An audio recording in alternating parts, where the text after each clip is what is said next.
All right, how does that sound? Is that any better, folks? I was not prepared, Dan. Oh, the burn, the burn. Hopefully that's a little bit better. I've turned the noise gate completely off at this point, but if not, I might need to restart because I do, like I was saying, I did update OBS. So you should never update. Much better, says Detective Books. All right, fine. If you hear my laptop, I apologise in advance. Maybe that thing. Much better. Oh, hooray, chat! You can all hear me. Well, I'll start over. Today, we're looking at Fiasco, which is a role-playing game by Jason Morningstar. It's independently published by Bully Pulpit Games, and the reason I've chosen it is because it's a GM-less game, and I don't think there's any game that's truly GM-less, but it's one that I really like. I've played it before on Where. Can hear you now, may need to start again. That's what I was just doing. I'm doing it, Dan. But yes, and it's like what I like about it is that it's 3 to 5 players, so it's quite a small group. You can run it in a sort of one shot, a couple of hours, and all you need is 6-sided dice and no preparation. So that's what I love about it for being a GM. The other things I love about it as well is that it's sort of billed as this game that is of powerful ambition and poor impulse control, and it's inspired by cinematic tales of small-time capers gone disastrously long. I can't even say that word. That's 3 times I've attempted it. So if you imagine those Coen Brothers films, so like Fargo, Burn After Reading, Simple Plan, all that sort of thing, that's the vibe we're getting from this game. So you are focusing on these relationships between the players at the table, which I absolutely love. I have slow-mo on chat. Well done. I didn't expect anyone to come. Eating bucket popcorn right now. Hey, I kept out of that debate. You could eat popcorn in whatever bucket or bowl that you want, Detective. I'm happy for that. I'll always be here. Oh, Dan. You're just waiting. All right, I'm going to switch over to... first of all, I'm going to show you what else you can get at Bully Pulpit Games. So let's just switch over to the game scene. There you go. I will... forever, my big head. I know I need to resize it. But Bully Pulpit Games... So that was the other game. I was just pointing out the other tabletop game. I'm going to say Star Crossed is what it's called. It's a really good game. The Skeletons as well. That's another Jason Morningstar game. The Warren. Think about that as your Watership Down kind of game. Yeah, so they've got... I would highly recommend Bully Pulpit Games because they've got really interesting concepts, really interesting, just in general sort of. I can see there's also the live action one. That is really cool. So Ghost Court, not played it, but it's a proper good improv one where you can have 2 people come up and they have a disagreement that is Ghost Court related, and you then vote on, if the people can go around. There's also a hack of it called Goth Court, where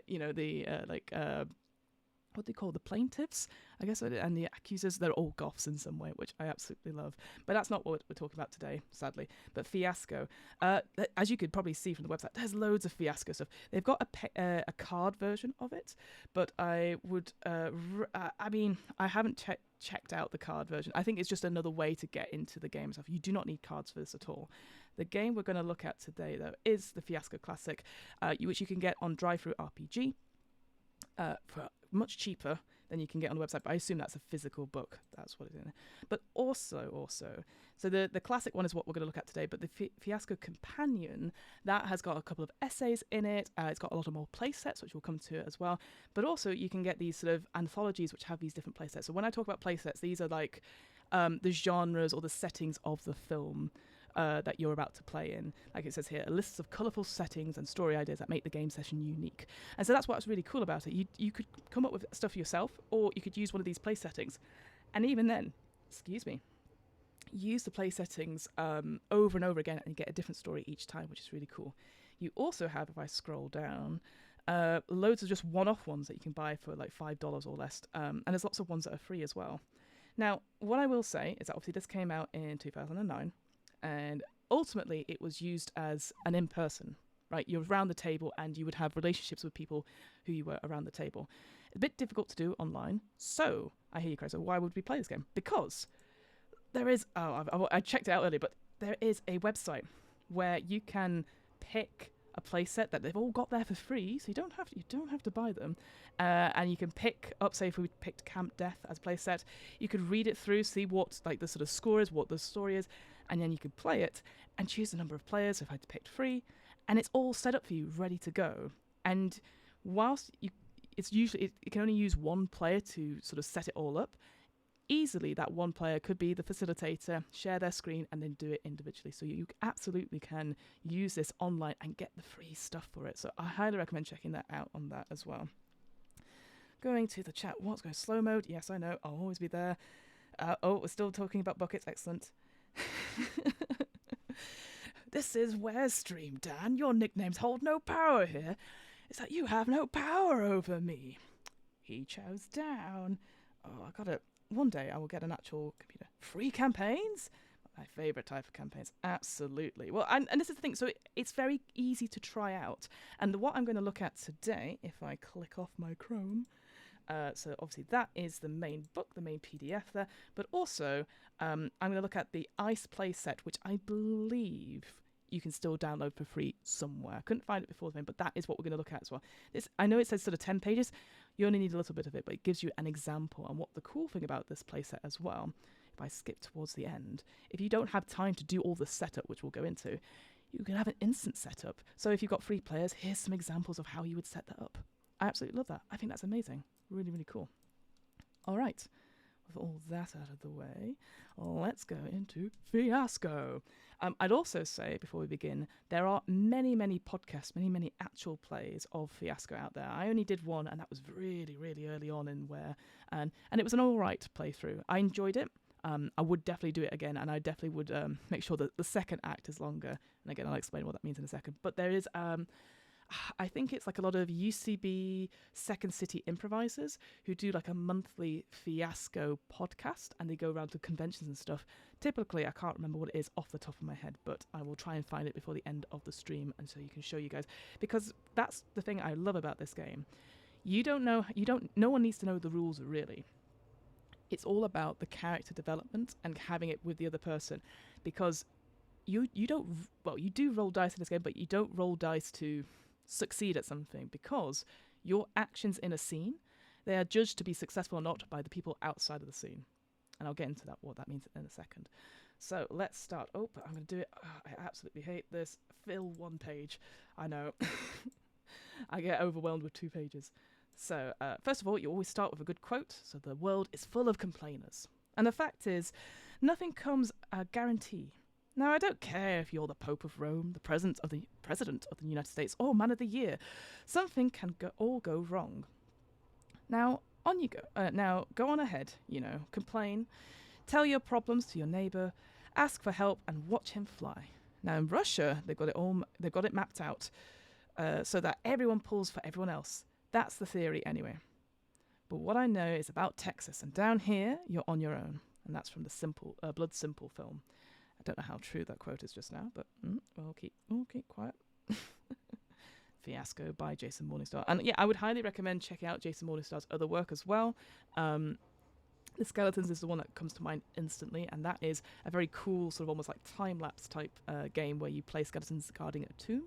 And in that, you, at the end of the game, obviously, the more advanced people are, and so they're not coming in with knives and sticks and stuff, they're coming in with guns, so it's more likely that you're going to protect whatever's in there, and so that's just really, really interesting. Also did something called the Night Witches, which is about like female pilots in the Second World War. Again, really interesting concept. And yeah, so anything that Jason Morningstar does, I think it's always very interesting. And I also will say, Bully Pulpit Games does a lot of free games, like one-page, one-shots kind of games as well. Not so much anymore, but they used to. So again, highly check them out.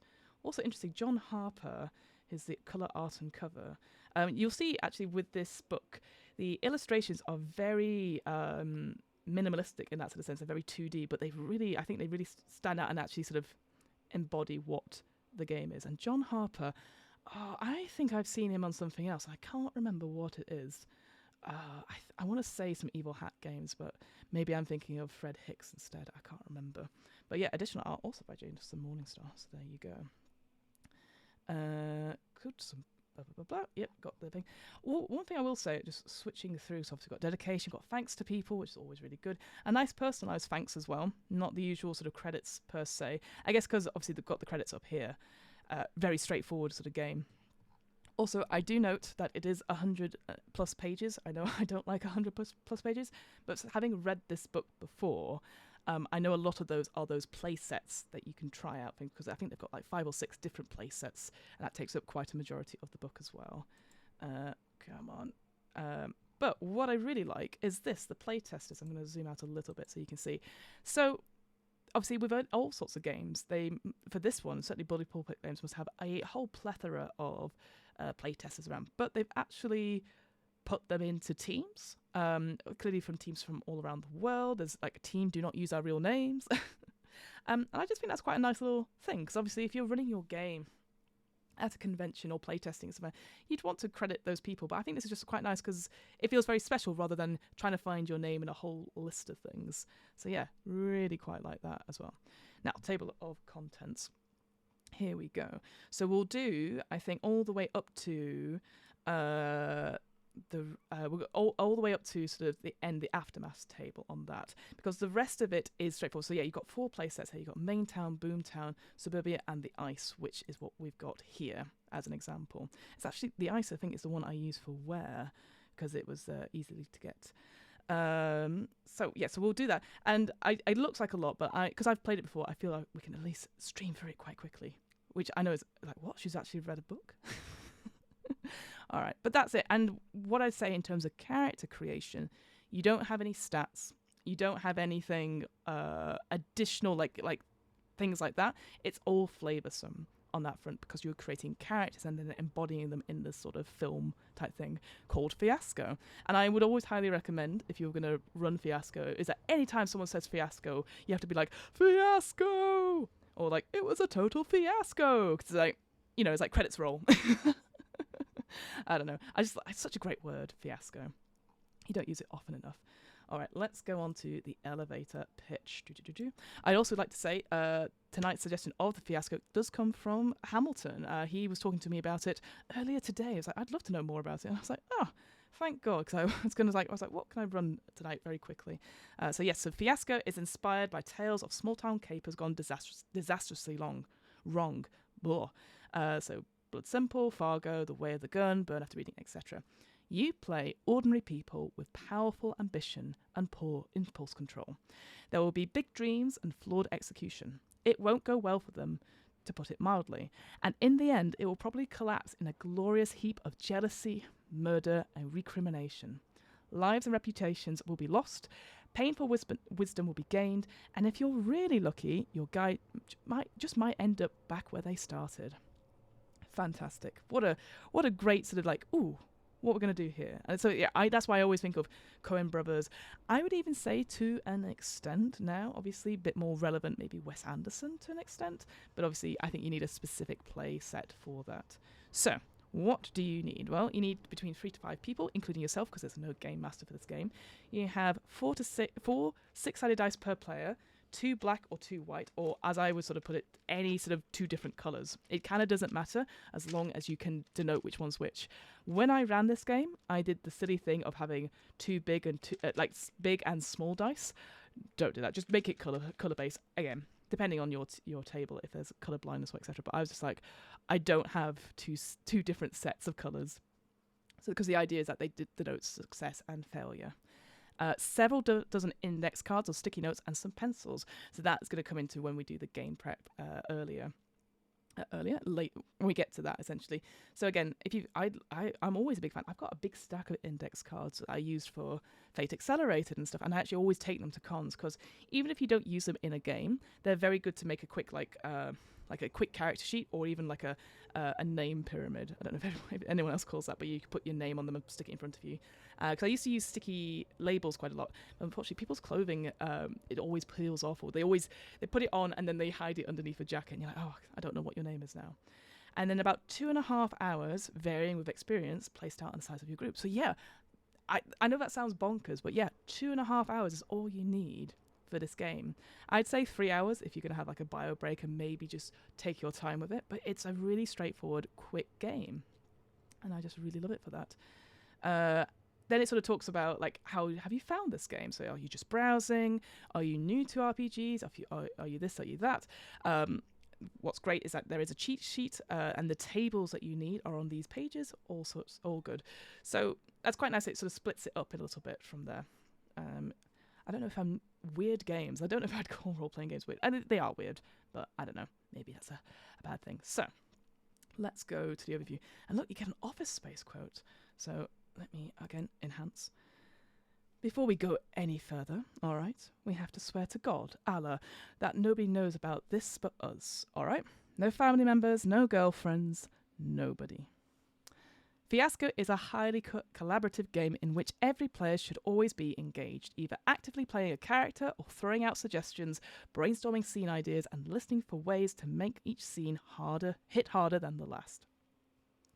Because the pace is so frantic, every choice you make has to matter a lot. A game of Fiasco begins with the setup, a group activity where you and your friends create a potent and unstable set of circumstances. You choose a play set, so ta-da, we've got the ice as the playset for this example, which fixes the game in a particular time and place. So, for example, a contemporary southern town, maybe the Old West. Using a pile of dice, you create an interconnected circle of relationships and details pulled from the playset. Once you've created a situation poised on the brink of juicy disaster, you then define the characters based on your choices. So yes, you always set up like that, there's details first, that sort of situation, and then you define the characters, which I love. Once the setup is done, you play out the scenes which focus on the various characters in rotation. When it is your turn, you get to choose if you want to establish a scene, so i.e. set the nature of the scene or any obvious conflict, the location, and the characters that are on hand, or resolve it, so leaving the initial setup to the friends, but deciding whether the outcome is positive or negative for your character, which I love, right? So either you could have control over the situation, but not over the ending, or you're like, well, I want a nice scene for my character, and then everyone else has to work around that. Love that. You can't do both. Detective. The only bad part about this is after I learn a game, I want to play it right away, lol. And I have no dice or friends. Wah, wah, wah. Well, Detective, there's one way you can fix that. Buy dice. Like, D6s are easy to get. Also, I'm sure there are various Discords that you are a part of that would be like, I would love to play a game of Fiasco. And like I said, there are plenty of actual plays on this, so you can always check those out as well. But I'm sorry, I don't buy that you don't have any dice. You can't be a part of an RPG Discord and not have at least 5 sets. Like, let me show you.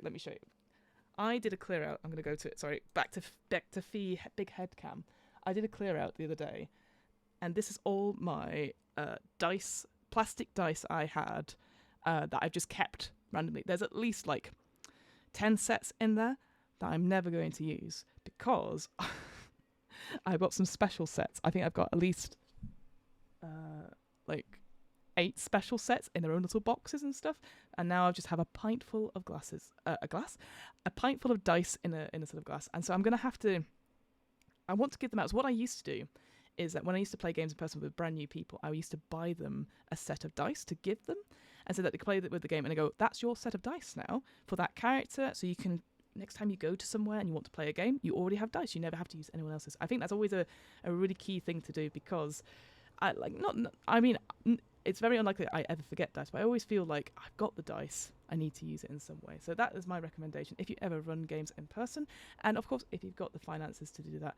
I mean, as you see, I've got so many plastic dice, but I maybe should just, like, I don't know, give them away more, or I don't know. I need to do something with them, because I want to give them out as full sets rather than individual bits and pieces. Dan says, 3 buckets but no dice. Get out of here. Detective. I have a few sets, but they got lost in the move across country. Oh no. Well, again, you know what you need to do for that? Replace. Buy more dice. All right, let's go back. So what we can't do both. Play is then divided into 2 acts. As a rule of thumb, each act ought to take about an hour. At the end of the Act 1 is the tilt, where something interesting and crazy things show up to disrupt the story. And then the end of Act 2 is the aftermath, where you learn the ultimate fate of all of your characters, almost like an epilogue sort of montage. Usually the setup takes 15 minutes, and the tilt and the aftermath take another 15 minutes in total, but your playing time may vary. You have a bunch of dice, 4 per player, and these are used throughout the game in different ways. They aid in the setup, determining the scene outcomes and the pace of the game, where when half of them have been used, Act 1 ends. The tilt is determined, and then Act 2 begins. When all the dice have been used, Act 2 is over, and it's time for the aftermath. So that's the thing. When you give out or roll, I think it's when you give out those dice, that determines how the pace is going, which is great. I really love that. I think for me, what I would always do is make sure that a scene between players lasts at least 2 to 3 minutes minimum. And the reason I say that is because in improv, what tends to happen is that you get a situation like we have it quite a lot when we're doing behind the scenes, the movie podcast one I do, and we get a situation where like we have to tell a story about a protagonist, all that sort of thing, and then they solve the problem in scene 2, and then we sort of flounder around a bit. And so what I always do is that you have at least 2 to 3 minutes establishing what's going on in the scene, and then anything after that is what the scene is about. Ideally, you should be doing that in the first 2 minutes anyway to get the audience script. But I think sometimes people get a little bit like, oh, we need to solve this problem first. We need to solve this external thing. For example, we get like suggestions like an activity, and it's like, oh, washing the dishes or cutting up carrots. And so, of course, instantly the improvisers are like cutting up and all that sort of thing. And then talking about the activity, you kind of run out of stuff once you finish the dishes, right? Whereas you could do like washing the dishes thing with your scene partner, and then after 30 seconds you go, I fucking hate you. Right? And that says so much more about the characters rather than the activity. So having that space to breathe. So I'd always say, as for players in this particular game, make sure your scenes between your players last between 2 to 3 minutes. And then maybe the facilitator has a clock just to check, making sure people have the same amount of time, but just to make sure you don't rush them. I think that's the key thing I'm trying to get across. So you don't rush the scenes at all. I have to rely on the post, and it takes them over a week to get them anything for me in this little town. I shall buy some. Maybe use one of my buckets as a dice bucket. 100%. Go to a detective's bucket. Bucket of dice. Absolutely. I Fiona approved. All right. So in Act 1, you meet your characters, learn what they're after, and take some steps towards getting them what they want. When the first act ends, so like we said before, that half the dice has been used, you add the tilt that further destabilizes the situation, and then Act 2 begins. In Act 2, you drive forward clear goals for your characters. Maybe quiet success, maybe theatrical revenge, or maybe just a warm place to sleep. After the last dice has been used, you learn your respective characters' fates, and then begin the aftermath. There you go. I can see it there. The aftermath is played as a montage. Once again, the dice offer you a chance to reveal your character's fate in a colourful, fast-paced, and sometimes surprising conclusion. Oh, come on. There we go. Sometimes my Adobe Reader's like, oh, what now? You need to read? Hang on, I just saw that. One last fucking thing. I tried to write these rules in a conversational style that suits the subject matter and the films it references. You can expect some foul language and salacious depictions of reprehensible behaviour, which will likely be on par for the course in the play as well. If that sort of thing bothers you, this is probably not the game you will enjoy. Now, again, this was written 2009, so over 15 years ago? Yes. No. Doesn't matter. This is before safety tools and consent and X cards, all that sort of thing came into the space as it is. 100% you can play Fiasco without these things, right? You just have to have those conversations and stuff. I don't think it would exclude you from it, but I think it is good to raise them up because those films do rely on those sort of things, and it's, especially putting characters in peril. Certainly playing characters who have an agenda or morally grey, I guess is the thing.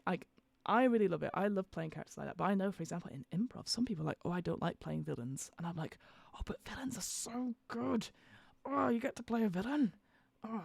So I think I don't particularly like this disclaimer so much because I know it's of its time. Is that what we say to people? It's of its time. When does your new actual play podcast start, and is it available on most platforms? Your new actual play. What are you talking about, Detective? Are you talking about where, or are you talking about just anything in general? Because I don't have a new actual play things coming out. We've got the GM's book club, which is in development just now, which is basically what I'm doing here, but it's also with Hamilton.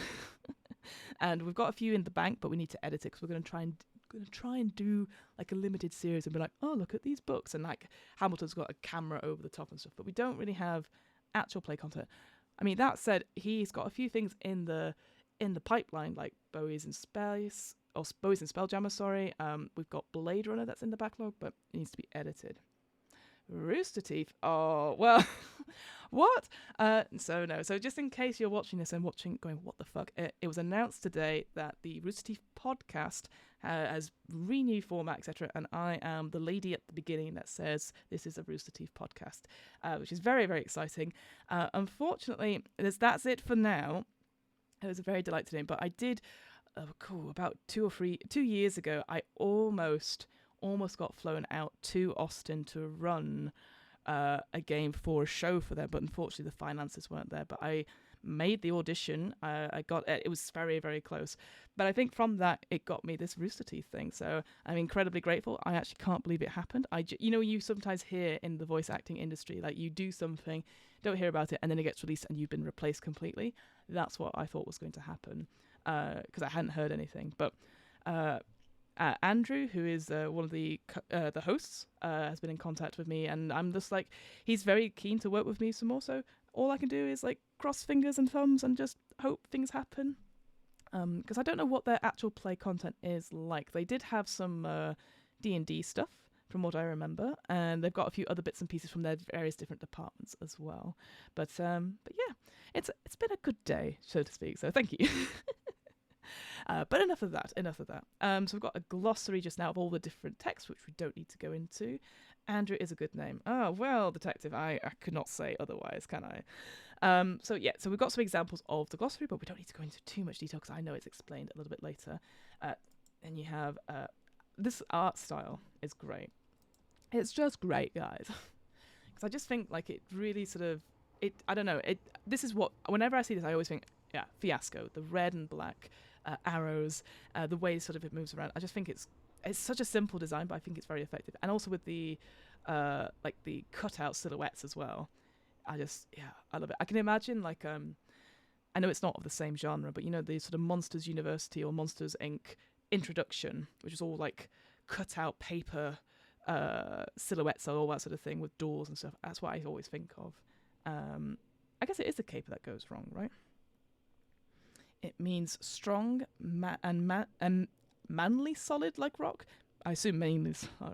Hey, I think it's good. Oh, I mean, I was interviewed by Andrew, two separate people, on their old podcast ages ago when we did Jason Statham's Big Vacation, and I always had to be like, okay, Andrew and Drew.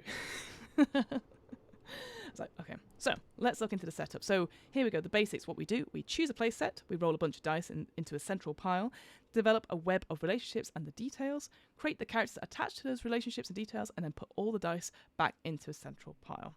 Dead easy, straightforward. What I'd say as well, I wonder if it has it at the back of the book. So we're on page 15, just remembering that.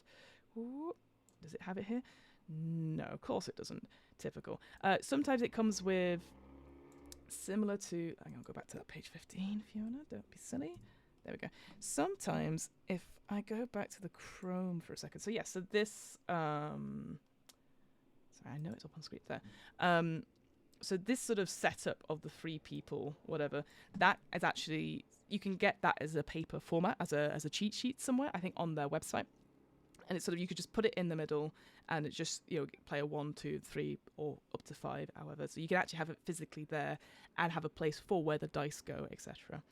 So it's always good to know. I actually don't know how you would do this with the dice on here. I think when we use this for whatever off podcast game we did, I think we rolled them all individually. I think because you roll your dice individually and then you make a note of it and stuff like that. So it's not the most straightforward or easy software or the thing to use, but hey ho. All right, back to Fiasco.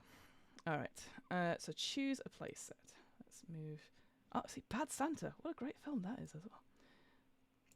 So the playset is Fiasco's core. From it, you will draw situations, characters, and inspiration.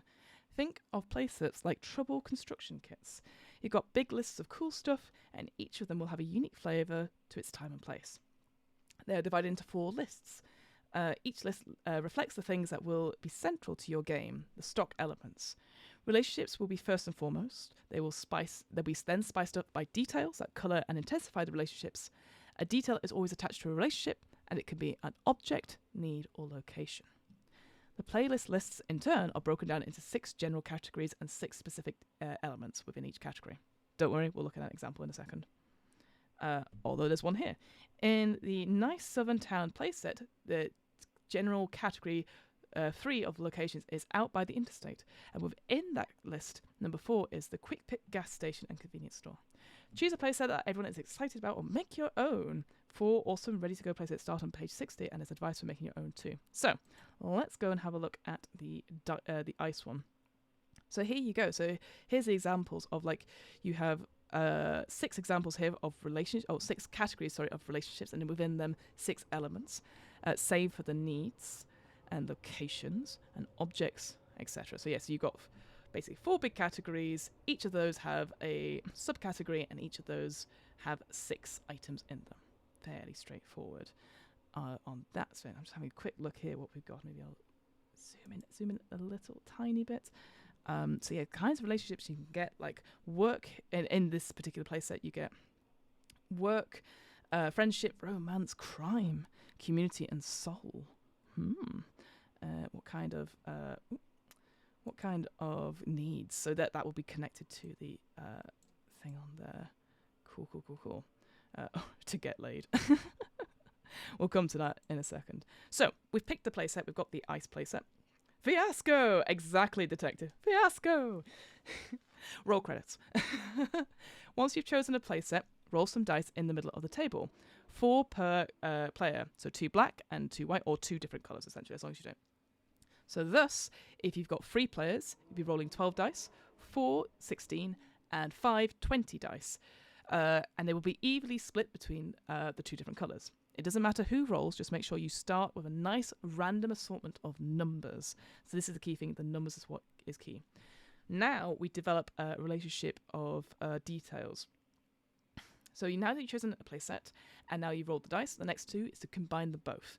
Your particular game is going to have a bunch of specific bits associated with, like, location and relationship. Together, these will form the bones of your game. Start with the player who grew up in the smallest town, and then take turns building the web of information in rotation. You can do this by looking over the playlist lists in the center of the pile. If it's for the general category, write it out on a new index card. If it's filling in a specific element, add to that card to finish it. Leave a die allocated on the top of the card to keep everything organized. Since there'll be one relationship between the players, you can simplify the setup by starting with 2 index cards per players and writing a relationship on the top of it. What does that mean? All right, I understand, right? So let me go back to this is a better example. So you can see this relationship here. So if I was going between players 1 to 2, that is the card between them. And similarly, players 2 to 3, that's their card between them. That's their relationship. And then here as well. So say there's 3 of us. We rolled 12 dice, right? I'll just roll a couple of dice here. Just a couple. Nothing too fancy. Ooh. All right, so I've rolled a 6, 3, and 1. I'll roll one more, so we've got an even number. Oh, it's another 1 as well. So say I was player 1, and I was going to go. So I might want to define the relationship between myself and player 2. So if I go to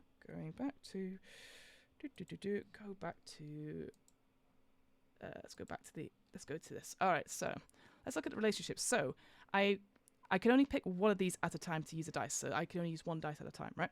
So I could either choose work, because that's 1.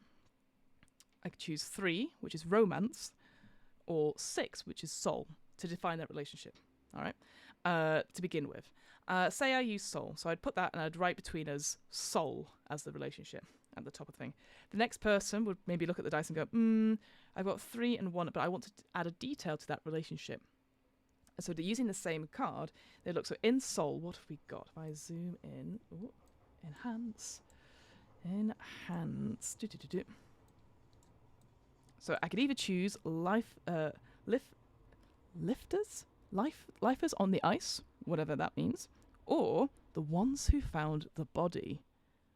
How cool is that? So you use the dice to determine what your relationship is and adding something to it. I believe that is the case. That is how you define the details of it. Excuse me.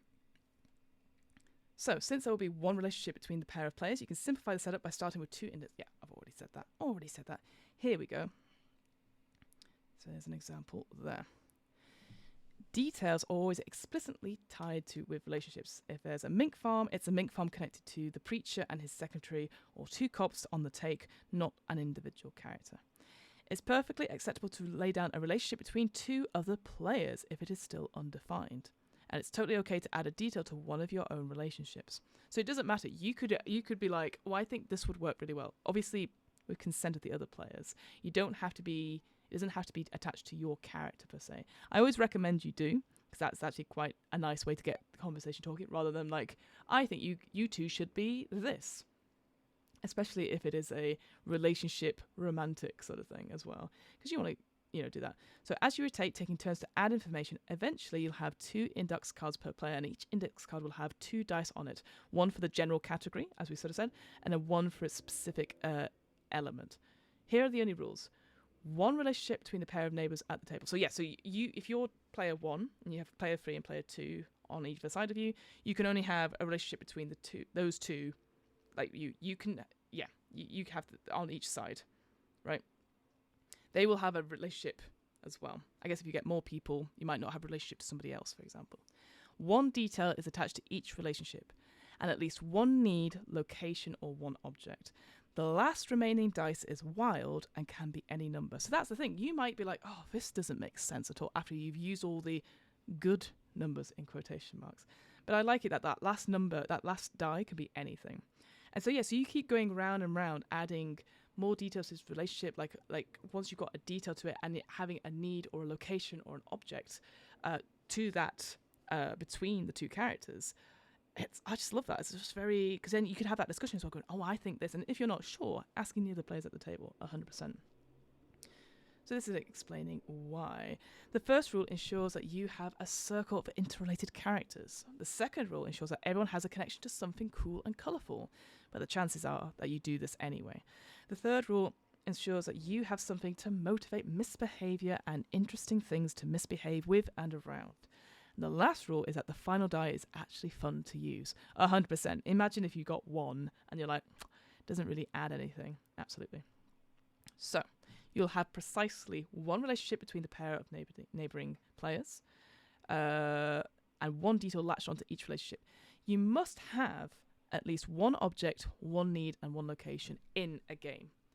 So all of you can't have an object within that relationship, or all can't have a need, or we have to spread it out a little bit because that makes it a bit more interesting. In a 4 to 5 player game, you'll have more details, and I would suggest. Jason suggests a second need for 4 players and then a second location or object for 5 if you're struggling to add stuff. Which I think is good, actually. I think needs are always interesting because they're up for interpretation and role play for the players, whereas like objects or locations, I mean, that's just like a freebie, I guess, or like, oh, there's something to include in the scene, I guess. But it says here, feel free to ignore the advice. A 5-player game with 3 needs could be pretty fun. That could be pretty fun, actually. Like, one relationship card has 3 different needs. It could be like, meta. When we build up this web of relationships, talk about what you see and where it's heading. If you begin to flesh out the situation as it develops, that's fantastic. But don't think too hard about the characters at this point. You should start to get a strong sense of interconnectedness and see points of friction and potential mayhem. The setup is pretty entertaining in its own right. 100%. I 100% talk about the collaborative element of it. And I think this is why I get excited about this playing with role players. But I agree, you can't go too far ahead, because otherwise that's one thing you never do in improv is plan where you're going. It's got to be in the moment and organic. But it's really hard to do because you think, oh, this is a really cool idea, and then you chase it off. Because the whole point of improv, I'm sure I've said this many times, is that there's, who is it? I think it is, what's he called? He died recently. He did improv for storytellers. I can't remember, but one of the when they're like the gods, the gurus, which is a horrible word, the fathers of improv, he used to talk about, like, when you go onto stage for an improv scene, I bring a brick, you bring a brick, and together we make a cathedral. But if I bring a brick and you already bring the cathedral, there's no place for my brick. Except throwing it through the stained glass, I would say. I had that a little bit today, actually, during my audition. I was like, oh, well, I guess we're not going to go with my idea then. Once all the bits are in place, you should have a clear fiasco in the making. Somebody wants to do something they don't have at a minimum. Somebody wants something they don't have at a minimum. It's a good place to start. For more information about needs, objects, and locations, and why they're cool, see pages 23 to 25. So there's an example. And as always with these RPGs, there's an example of this in play later on. They do quite good read-throughs of games. I'll be completely honest, I tend to ignore them. And I know that's really bad, but I much prefer listening to actual plays or reading through, or watching or listening to those actual plays rather than reading it through, just because I find the language sometimes is really stilted. And it's almost like reading like a script of a film, and I don't get the same ideas out of it. I know it's supposed to be a very short example of sort of stuff, but I'd rather have it in the third person, like, oh, Johnny is this person, and oh, they did this, rather than like, oh, I don't know, reading it out. I think that's my, what they call it, ick. Fiasco, absolutely. There's a game called Cobalt's Ate My Baby. I know, what a title. I will never do it on here because I think my one thing I absolutely hate more than anything is really bad font, and that particular book, Cobalt's Ate My Baby, is terrible for it. It's very hard to read, very impenetrable. But the why I bring it up is that they have a NPC character in it called King Cobb, K-O-B, and whenever he's brought up, anyone that says it says King Cobb, everyone has to say, all hail King Cobb, instantly. And if you forget to do it, it's very much like there was international drinking rules, right? Anything like that, you were seen as a traitor in the group. So King Cobb, all hail King Cobb. And I just remember when we were playing, I introduced this rule elsewhere in some other game, and they were all over it. Any chance to introduce King Cobb, all hail King Cobb, you would have to say that thing. So that's what I like about this. It's like from that movie, Dingoes Ate My Baby. It is exactly like that. I believe the system's called Beer and Pretzels or something like that. It is. There's a new version of it coming out, which I might look at, but I just hope to God they have an accessible text, because I just remember reading it going, this is the worst thing I've ever read, because my eyes hurt. It doesn't reflect the system, as I said, but anything with a font that is like, it's a character writing, and I'm like, okay, no, it's not. I hate it. That's why I would never be able to read other people's like diaries or secret journals, because I'll be like, no, I can't read this. It's all chicken scratch font. No, thank you. So create characters attached to those relationships and details. At this point, you'll have a big pile of intermingled relationships, a dangerous obsession or two, and some tasty places and things to wrap them around. At some point, you might cry out, "Of course, I'm the librarian who's selling dope to the board of aldermen." But it's also possible that your character could remain amorphous. Words. Now is the time to get into focus, because leaving things to be fleshed out in play weakens them. Work as a team. Everyone needs to define who they are based on their particular relationships, and quite often this will be unequal, freighted by differences in power and status. It may also make sense for you to be the drug dealer rather than having the guy who also has to be the preacher, but maybe not. So you might have different roles or different relationships, obviously depending on what's come out. So you might be, it's very much like if you're with your friends, you're one kind of person, but if you're with your parents or your in-laws, you're a different kind of person, right? But again, I love this because it's very, very collaborative in that sense. I think it was called Quickly Down Under and starred Tom Selleck. Oh, cool. I've actually never watched Dingoes Ate My Baby, but I will put it on the watch list. I wonder if it stood the test of time. Probably not.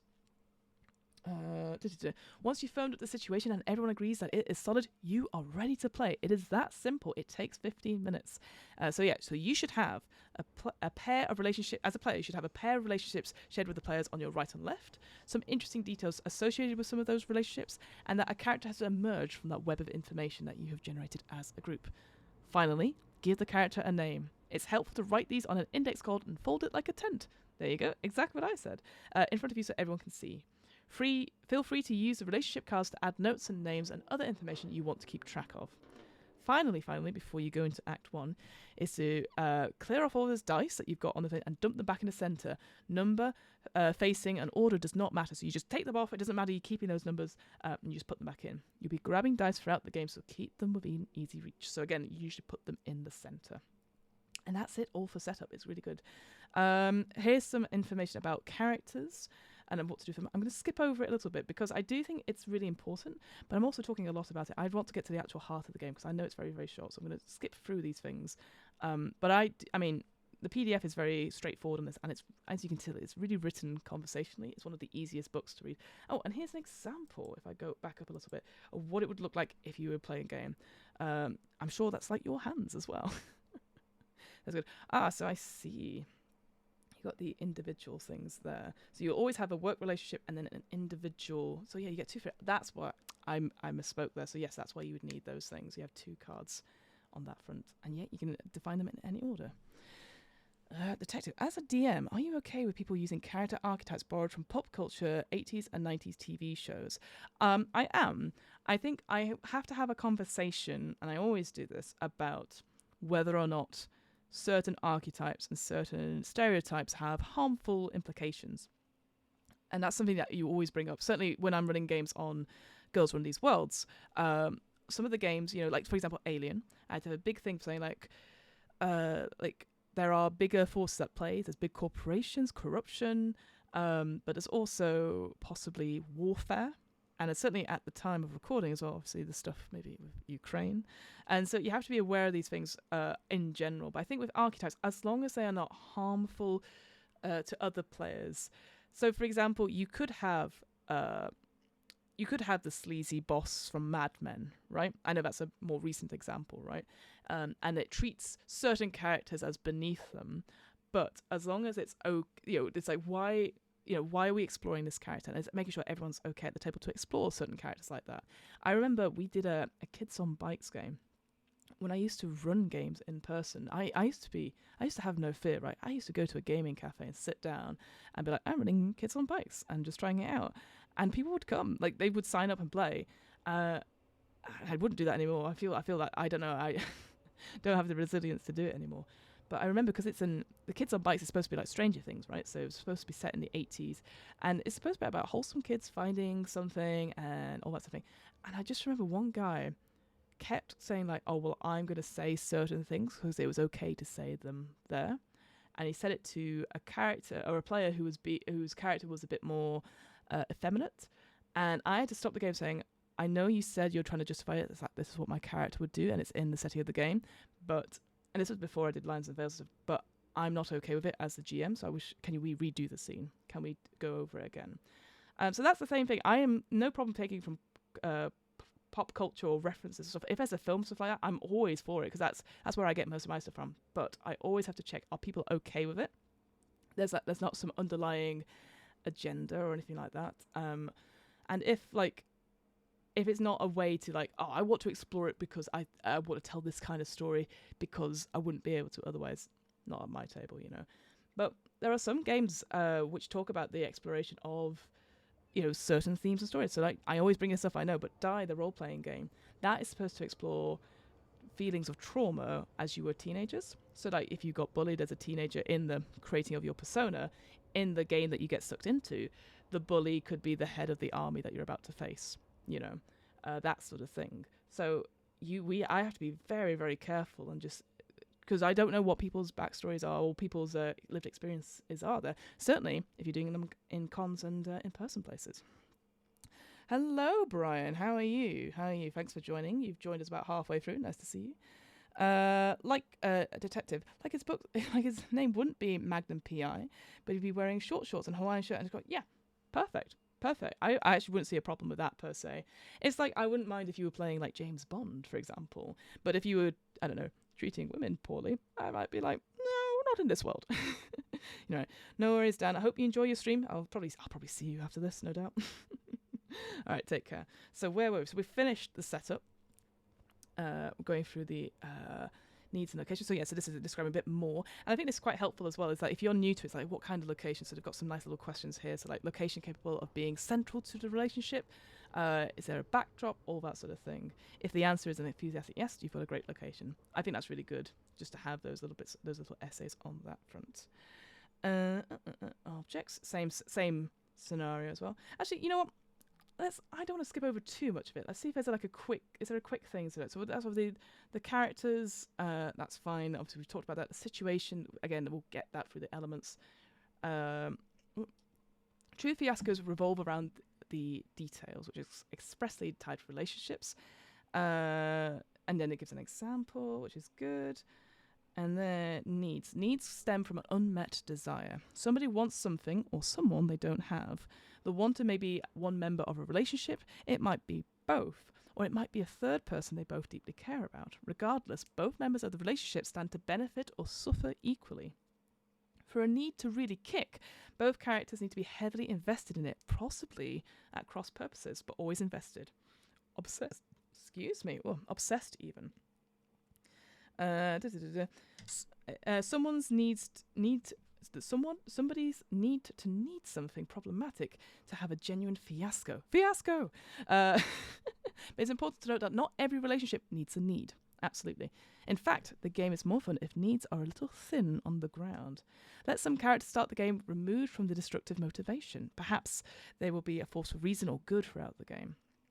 Some questions to ask. Is the need capable of being the obsessive core of the relationship?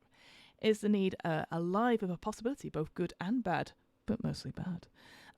Is the need producing nods of appreciation and excitement from your friends? If the answer to each of these is yes, you've got a fun need. So I quite like that. If you're not so sure, you can actually flesh it out and change it. So you could use those examples, those questions there. Not a problem. But thank you so much, Detective. I'm sure I'll see you once the stream is done as well. But enjoy. Thank you very much. Locations. So locations should be the metaphoric extensions of a characters. These are places that serve as windows to the souls of peoples associated with them, and you should return to them again and again. You can shape both the character and the place in the partnership with the player that you share a relationship with. During the game, if you're looking for a place for it to have a scene to happen, scan around for existing locations. Here are some questions you want to ask if you're creating a location. So locations are capable of being absolutely central to the relationship. Are they able to backdrop lots of characters in different ways? Are they sparking ideas for scenes before it hits the table? If the answer is an enthusiastic yes, you've got a great location. Absolutely. And then finally, objects. Objects also make statements about characters and will help drive play. Think of them as physical stand-ins for a relationship to which they are tied to. Either way. Don't be afraid to introduce an object tied to another relationship into your scenes, further entangling your characters in their lives. Some questions to ask about objects when you're creating them. Is the object capable of being equally important to both the sides of the relationship? Is it a clear magnet for trouble of various types? Is it clearly going to have a life of its own rather than being a useless colour? If the answer to each question is a fist pumping yes, you've got a perfect object. So that's really good as well. Again, I love questions that give that sort of prompt just to help, because this is a GM-less game as well, right? So it's just nice to be able to help people out in that way if they've never played it before. So final thoughts on details. We're good to go. I think we're good to go. So let's look into scenes. So scenes exist so that we can ask and answer questions, sometimes directly, sometimes not. Each and every one of these scenes should result in something cool and interesting to happen. Your character stories will move forward based on the strange outcome of your scenes. So the basics of the breakdown of this is that when it's your turn, your character is in the spotlight. You choose to either establish a scene or resolve a scene. If you're establishing, create the scene. If you're resolving, you ask your friends to create the scene for your character. You then begin the scene, and at some point in the scene, we determine the outcome. If you've established the scene, so if you've created what's going to happen, like where you've started, your friends will give you a white or black die signaling a positive or negative outcome for your character. If you choose to resolve, you already pick the die and therefore the outcome. So again, it doesn't matter what the color is. For this example, they use white and black dice, but like for me, I got black and red dice. So as long as you say a success is red and a black is a failure, that's all fine. If it's Act 1, hand over the die you're given back to another player. If it's Act 2, keep the die you choose. So yeah. Excuse me. Oh. Take some water for a second. Sorry.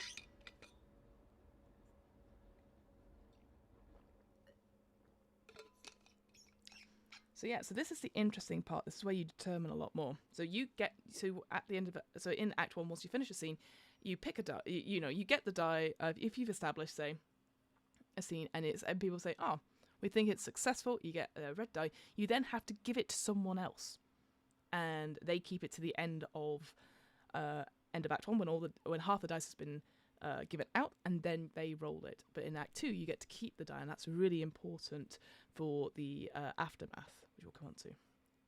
Yeah, and then it says finish the scene informed by the colour choice, or whether the group has determined you succeed or fail, or whether you determined you succeed and fail.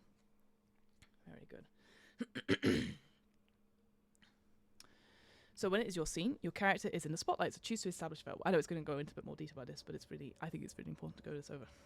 So, but you can't do both. That's the key thing. So when you choose to establish a scene, you have the privilege of acting as director. Who's present? Do any objects or locations factor into it? Does it address a need? Where does it take place? Is it a flashback? Is it concurrent with other scenes that we've already played, or is it some other time?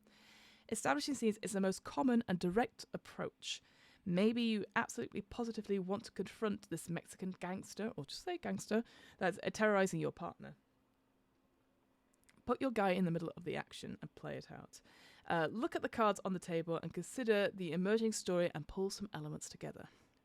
Tap people to play side characters as needed, but be as economical as you can with stuff which isn't authored during the setup. Absolutely. Don't bring in too much more than has already been set up by you in the collaboration stage. And there's an example later on as well. Now, I think you always have to have your character in it in Act 1. That's when you establish a scene. I believe that is the case. And it totally makes sense, right? Why would you establish a scene and you're not in it? But I could be completely wrong. I actually can't remember when we did our playthrough so long ago. I don't know if in Act 2 that you might be like, oh, I want to see this end up in some way. I can't remember off the top of my head, but I'm sure we're about to find out. If you are resolving, ask your friends to create a scene for your character. So maybe you want more control over your character's destiny, and maybe you're just out of ideas. Choosing to resolve a scene means you're putting the direct responsibilities in the hands of your friends. Maybe it's their job to make the scene about something you as a player want or maybe don't want. Rest assured they will surprise, delight, and horrify you.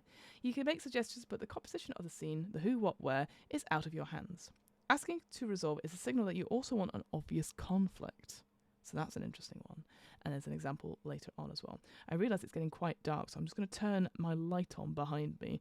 Absolutely nothing will change, but hopefully I won't turn into Batman, essentially. So give me 1 second.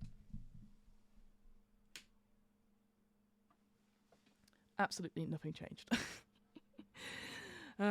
Okay, so then you begin the scene, and at some point in the scene, you determine the outcome. So at a minimum, you have... Well, actually, you know what? I should zoom in a bit. Sorry, I appreciate that's a little bit hard on the eyes because it's quite small. Ooh, there we go. At the minimum, you have the outline of a scene, where it takes place, who it is, and what they're doing. You might also have a big conflict in mind, but it's perfectly acceptable to find out what's going on in play as well. Very improv, right? You know that something is coming, but just let it play out. There aren't any hard and fast rules to what constitutes a good scene or what constitutes an acceptable level of positive outcome or the opposite. Ideally, you want all your friends involved throwing in ideas, an opportunity for some character interaction, incorporation of stuff you authored in the game, and questions both asked and answered. The group will have its own standards and style. Just avoid scenes that are aimless and don't advance the plot along in an interesting way, or that are self-indulgence. You don't get very many scenes. Absolutely. If you've got a group of 3 people, and everyone gets 12, you have, I think, 2 scenes each, right? I think it is 2 scenes anyway. I can't count. I can't do quick math in my head. So that is that. And I agree. Anything you do, you have to move the story along. So much time I've been in an improv thing and nothing happens. Or something gets resolved, but then it's like, well, I guess we're here now. And it's like, say something, do something that will change the relationship. Why are we watching this scene? Why this particular scene? Say we're in a diner, you've got the person pouring coffee, and you've got a punter in, like a tourist or whatever, and they're just talking rubbish, like, how's your day? Well, we're going up the valley, blah, blah, blah. Why is this scene, why is this day different? Why are we watching this? Because this could be the same scene day after day after day after day, right? I think that's so important in improv, and also in this particular game as well. Is that there's something that has to happen in a scene, and I know that's what, like, the need and the object and those relationships are supposed to help you with. But sometimes it's a little bit tricky when you're first, like, assuming you don't know what you do, and especially if there's no hard and fast rules to say, like, how to do the scene, right? So, if you've established, so if you set up the scene, you accept the die from your friends, and if you resolve, you choose a die and the outcome. So, if you are resolving at any time in the scene, you can take the die that remains in the central pile, good or bad. You take, here it obviously defines this white die as being a positive one, a black die is the opposite, a negative one. If you've established a scene, the friends will make this decision for you, reaching a decision about which die to give you however they like. Whether you decide the outcome based on character or player level, the choice is up to you.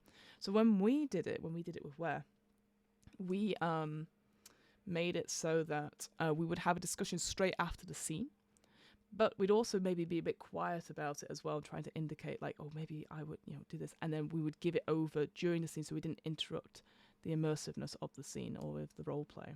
I think it's quite tricky to do, because I think obviously sometimes you might want to argue for it, but it's whatever your friends decide who aren't in the scene, they're watching it. Brian, in the newer version of Fiasco, instead of taking a die after scene, you take a card, which is either positive or negative, like the dice were. Well, yes, I was saying before you arrived, Brian, that it's all cards now as a result, or the newer version is cards. I found it really interesting. I didn't know if that was supposed to be for getting people into board games, perhaps, because I know card games, it's sort of, they cross that line between role-playing games and board games, because you use cards in role-playing games all the time, but they're not necessarily, so I find that really interesting. And I checked the website out earlier before we came, well, just at the beginning of the stream, and they've got so many different packs and stuff now, so very interesting. I'll be interested to hear your thoughts if you actually have played it through at all. Yes, sorry, I missed that. Brian, no apologies. Like, I don't expect you to be here at the beck and call whilst I'm doing these silly streams at random hours when I've not got a schedule, so do not feel sorry at all. The intention was to make it more streamlined and intuitive, I think. That makes sense, absolutely. I think for me, I really love playing this game, or I'd love to play this game more with improvisers who are very used to just, like, taking something and running with it. But if you're brand new to role-playing game, I know I always say this, if you're brand new to it, you'd be like, oh my god, what the hell do I do? Because it's not a set character sheet, right? It's not a set anything, whereas you've got the cards, it's already set up. It's even more streamlined and set up than it was before. So yeah, no worries. Lol indeed. So no matter who chooses to die, hold it up for everyone to see and then carry on. You don't need to disrupt the scene at all. Well, there you go. The colour of the die you've chosen will let everyone know how the scene is supposed to play out. Okay, so I guess then, I mean, we wouldn't, like I said, I'd normally have I think I had the discussion with my players for the first couple of scenes to get them into, like, how we would decide and stuff, and then we could just then do it in here, because I think just letting people know, because sometimes people are like, oh, are we supposed to decide something? Yeah. Once you know whether the end result is going to be good or bad for your guy, you can play out the rest of the scene. I can't emphasize enough how satisfying it is to do it without skipping a beat of role-playing. Just play the scene, accept the die, and let that guide everyone to an appropriate conclusion. I completely agree. That, yeah. Great. That said, it is also perfectly acceptable to interrupt the scene to announce your intent, to point out something that is worth fighting for, or ask clarification. Ooh, again, that could be quite good. Having a little bit of back and forth, like breaking that fourth wall. Again, it depends on your players and depends on how you want to do the system. Many times you'll frame the scene as a straight ahead conflict. Sometimes really good scenes just need colour, giving an insight into the player's heart, the character's heart and mind. Positive and negative can be a bit more subtle here. Ultimately, if you decide what constitutes a positive or negative outcome. Ultimately, if it is your scene, you decide. Yes, sorry. But sometimes you need to communicate if this isn't entirely clear, and that is encouraged. Yeah, this whole game is about communication, roleplay or not, and if in doubt, break that fourth wall. It gets easier, right? If you're playing with the same group of people who do this fairly regularly, they make it as a performance. Not saying that's the way to do role-playing games, obviously. There's something just delicious about it that you just in sync, and there's also that whole thing of like being able to press each other's buttons, right? That you know that they would love doing scenes like this. So, but that's what it's called for. There's no need to shoehorn role-playing games into a scene. 100%. Like, if you don't want to role-play a scene, that's fine. So if it is Act 1, you give the outcome die to another player, and if it's Act 2, you keep the outcome die. So as you develop the little pile of dice, keep them open in front of you. You will need them later. Note at this point that the value of the dice doesn't matter right now, just the colours. And during the tilt and aftermath, so those little bits of structure after it, having collection dice well balanced between black and white will spell disaster. And having colours and having lots of one colour, few or none of the other, is a recipe for safety and success. Depends, right? So in Act 1, you always give away the outcome of the dice if it is your scene. Give it to any other player you like.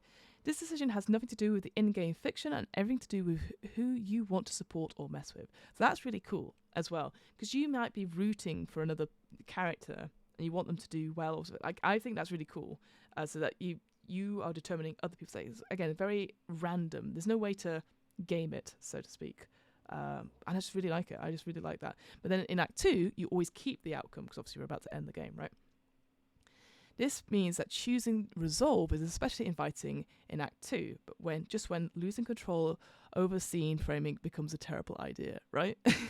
You might be like, no, I want a really nice ending for my character, but then the players are like, okay, let's go in terms of creating that scene where you might succeed, or well, you will succeed, but just, right? So you finish the scene informed by the colour choice. So we've already gone over this. The outcome, if you've chosen a success dice or is a success dice given to you, should be positive. If it's negative, it should be negative. But how positive or negative? Well, that's up to you and your friends, guided by the tone you set for the game in general and in the scene in particular. If you may have some unfinished business and maybe a chance for some good role-playing once the outcome is revealed. Enjoy it. That's how scenes work. Acts 1 and 2 are nothing but scenes in rotation, one after another. Things to look for. So I'll go through a little bit of this as well. So sometimes Fiasco's cold start beginning can be daunting. You've got a situation that seems prime for fun, but how do you translate that into action? The answer is to look at a character in the spotlight and start asking questions. Always build a scene for a guy in the spotlight around a question you'd love to see answered. Does he want to know what happens to the other characters, the world himself? Do you wonder what would happen if he shorted his dealer? Do you wonder if he's lying to a cop about it? Does he wonder if lying to a cop is a good idea, or if lying on top of a cop is a good idea? Do you wonder if he has the balls to stand up to his dad? Sure, he got Chantella pregnant, and now his baby is a daughter as an object in the play. Charming in brackets. But what does she know that keeps a maggot like him from running out on her? Don't be shy. There are a few opportunities to create scenes, so go big when you get the chance. What a great sentence. I always feel that when you do improv, that first opening scene, I've been in teams or I've been in showcases where nobody goes. There's always like a palpable gap or a palpable like space. Lights up and nobody goes, and you just need to go. That's the thing. The audience is waiting. People are watching. You just go. Don't be frightened. You can apologize later, right? And I think some of the best openings I've ever done is when I've just gone on and I've just not thought about it, not planned anything. I mean, in improv, you're not supposed to plan anything anyway. But sometimes you can see people thinking, oh, I can do this or I could do that, rather than going, oh, that was an interesting thing you said in the setup. Let's take that and run. Some advice for knuckleheads. So, yeah, we don't need to go into too much detail, and we'll move that on because I want to talk about... so, yeah, like I said, I don't want to go into too much detail because I think the way Fiasco is written, and I know it seems like quite a long book, but as I said, quite a few of the playsets are at the end, and there's some cheat sheets as well. It's very essay-based, very similar to a friend of the show, Jason Cordova's books, Brindlewood Bay, right? I do think these essays are a little bit shorter and a bit more conversational, perhaps, than sort of Jason's essays, but I do think it feels very easy to read, whether you're it's a GM-less game, but whether you're a player or a facilitator of such a game, right? So I think that's really good. Act 1. Okay, so Act 1, take turns. When it's your turn, the character gets a scene. When half the dice remains in the central pile, that's the end of Act 1. So yeah, so if you're playing it with a 3-person group, you've got 12 dice each. When you get down to 6, that's the end of it. So you get 6 scenes in total, 2 each. Simple, simple. Simple, simple. It's just going to go into a bit more detail there, but we don't need to. Things to look for: build across Act 1. Play towards an end game. So I think that's always important. You no matter what, move the story forward, right? Absolutely on that front. Oh, a frag. Oh no. Here we go. When half the dice has been taken from the communal pile, Act 1 ends. The break between acts is the time where something new and unstable is injected into the story. This is called the tilt. Whoop. So, at the end of Act 1, you should have dice that aren't yours in front of you, and you should just roll them. Do some dice math. If you have the highest number of either colour, so in my case, if I have the highest colour of red die or black die, you will help add a pair of complications to the story. Roll the unused dice in the central pile. Consult the tilt table on page 56, which we'll go to, and then choose 2 elements. Reassemble the central pile and keep the dice already assigned. Keep the dice already assigned in Act 1. What? That doesn't make sense. Take a break, stretch, get a snack, and talk about where the game is heading. I think that's always really, really good to have a break at this point, because then you want to absorb this. Brian, talking about the intersection of Fiasco and Brindlewood Bay, there is a GM-less carved from the Brindlewood game called Paranormal Inc. I have it. Maybe I should look at that at some point. Yes, I think maybe you suggested it at some point in our Discord, but I do have it on the drive to read through at some point. Good suggestion, because I know at some point it will come where I'll talk about Brindlewood Bay, because I always talk about Brindlewood Bay. But yes, let's go and have a look at this in a bit more detail. So, let's say, let's roll our dice. Here we go. So you roll all the dice between you, add the black dice up together and all the white dice, all the successful, whatever, and then subtract the lower number from the higher number. For example, if you have 1 black dice and 1 white dice, which will make sense if you're in a group of 3, and you roll 6 and 4 respectively, that's 2 black. Okay? If you have 1 black and 3 white dice and rolls of 1 and 18 respectively, that is 17 white. If you have no dice, your total is 0. I think that's unlikely in that one, but who knows? Well, actually, no, you're right, because I guess you give your dice away at the end of your scene. So yeah, you could get none. Oh, but that would be cruel. I would suggest that everyone gets at least 1 dice. Or at least 2 dice. You need to. Anyway, so, sorry, I am babbling. If you have the highest number of either colour, you will help add a pair of complications. So the highest white total and the highest black total get to choose the tilt elements. The tilt is a standard list of details, just like needs, objects, and locations, but this time it represents game-changing events, peoples, and impulses. You want to get some random numbers, so in a 4-person game you'll have 8 dice. Don't make this dice with the ones that you've earned in Act 1. So those dice in the centre, yes, that makes it. Okay, so yeah, so if we had that 3-person game, there'll be 6 dice that are still in the middle, so you would roll them and then use those to determine it, right? Then consult the tilt table on page 56 and choose 2 elements. Use the results of the roll to pick the elements on the tilt table as during the setup. Each high-scoring player chooses 1 general category and then a specific element of the other person's category. This is a good time to ask input from the other players who may think Some really good ideas and a good time to privilege your own character's big finish. Pick tilt elements that you are excited about and then will have the potential to take the game in an intriguing direction. You're injecting trouble, so don't be shy. Write the new details on your own index cards and put them in the center of the table, or on their own index cards. These are fair game for anyone, and they are not relationship specific because it makes sense. This is about the story. Chances of everyone will know right where they belong. There's an example of creating the tilt detail in the replay on this book. Well, let's give an example. I wonder if there is. I don't think there's a tilt in the playset. So just to clarify for those people who come in a little bit late. So we're looking at the ice playset as an example. So you've got the needs, locations, etc. So yeah, no, I guess it is a general tilt table. Oh, on page 56, it'll probably be on the next page, right? So we were on page 41. Oh no. How it works, things to look for, aftermath, where are you? 56, right? Tables, here we go, tilt table.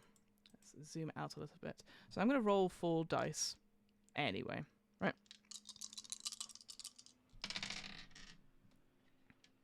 Alright, so I've got 2 1s, a 2 and a 3. So if I was going first, I could either pick mayhem, tragedy, or innocence. I mean, that's worked out really well that I don't have to go to the next page. Cool. Let's take innocence. So that's number 3. So I take that and I decide that. The next person has a choice between mayhem or tragedy, and instantly I'm going to take mayhem. So that means we've got 2 and 1 left, right? So number 3, so the innocent person, they have to pick something for the mayhem person. So what we've got an out of control rampage or a frantic chase. I mean, those sound very similar to me, but I will use number 2 and I'll give it there. So mayhem, so something that happens in the story would mean there is an out of control rampage at some point to cause destruction. And then finally they get 1. I'll double check in a second whether that one can be a wild dice like we had before. But if they're choosing 3 innocent, somebody is not so innocent after all. Okay, so those are the 2 elements that would appear in the playset. Very interesting. Let's go back to 41 briefly and see what it says.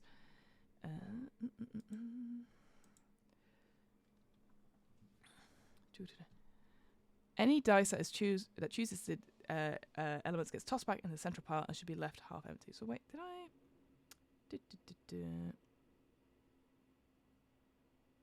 Random numbers. Sorry, I'm just checking something. Yeah, I guess you will always take 4 dice from the center, no matter how many players there are. That makes sense. So yeah, and then you give those dice back into the center of things for those being used in Act 2. Yes. And yeah, and then take a break, get a strike. So yeah, I quite like about this because it already has baked into its structure that you have a break. And then have a chat and stuff. It's something that happens in improv as well. Like you see groups like Showstoppers, they'll do the story and then they'll check in, like, where is the story going? Oh, sorry, not where the story's going. That's the one thing they don't do. They'll check in during the break going, okay, so I think it's this, and this so far, right? And then, so they do it the opposite way around. Whereas this, it would be nice to be like, oh, where do we want to go? Is everyone having a good time? Is there any cool things that are happening? So yeah, 100%. This break is actually important. Let's highlight that. Oh, highlight that. Important. Things to look for. Don't be a wuss. Yeah, this is the thing about these sort of games, is that it's called Fiasco, right? So you want to make things unexpected, incongruous, or damn right mysterious. Just because you introduce love rears its ugly head doesn't mean you don't know how that's going to happen. Doesn't mean you have to know how that happens even. Excuse me. So there's also weird cases. So if you don't have any dice, it's perfect 0. You know, for examples where you might not have, or you have weird numbers. So if, for example, if no one has dice of one color, that all the outcomes were either positive or negative. Wow, incredible!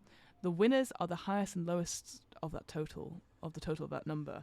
That's incredible. I don't think that's ever happened, but because you need to have some danger in there. That's an interesting weird case you'd have. Act 2. Alright, so this is where the wheels start to come off. Things going wrong, new problems have emerged, fires, metaphorical and maybe literal, need to be fought.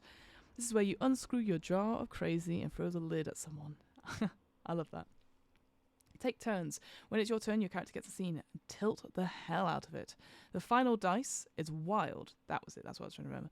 final dice as well, so it can either be positive or negative. Once that final dial has been allocated, Act 2 ends. So we've done this before, same as Act 1. Start establishing or resolving scenes, just like you did. But as before, you should keep the dice in front of you when you receive them from others. You'll be adding to the dice you acquired in Act 1. Sorry, I completely forgot. So yeah, you don't give back any dice from Act 1. You don't put it all in. It's still like you keep everything that you received in Act 1. I need to make that clearer because I forgot about that. The tilt elements make an appearance at any time during Act 2, right away, at the last minute, whenever makes sense. But you should keep them in mind and drive towards them.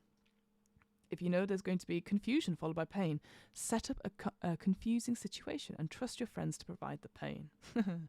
In Act 2, you keep the outcome dice. And then finally, the final die is wild. It can be positive or negative, regardless of its colour. Just like allowing the last die in the setup to be any number, this just takes away any sense of predestination.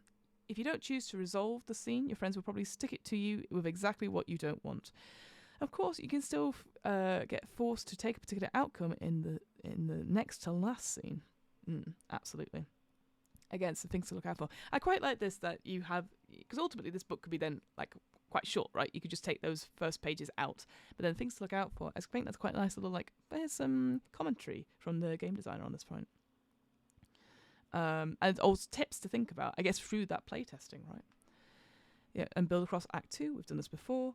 As they lay for the aftermath. That last die is wild. Call it black or white, but use it as it lays for calculating the aftermath. If it's actually white, just let it be white. If it's much simpler than calculating if it's a special case, or use the last... whatever, right?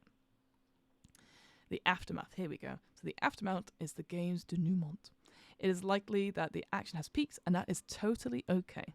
By this point, we could probably see the character's general trajectory, but it's still time for some tragic and unwholesome surprises.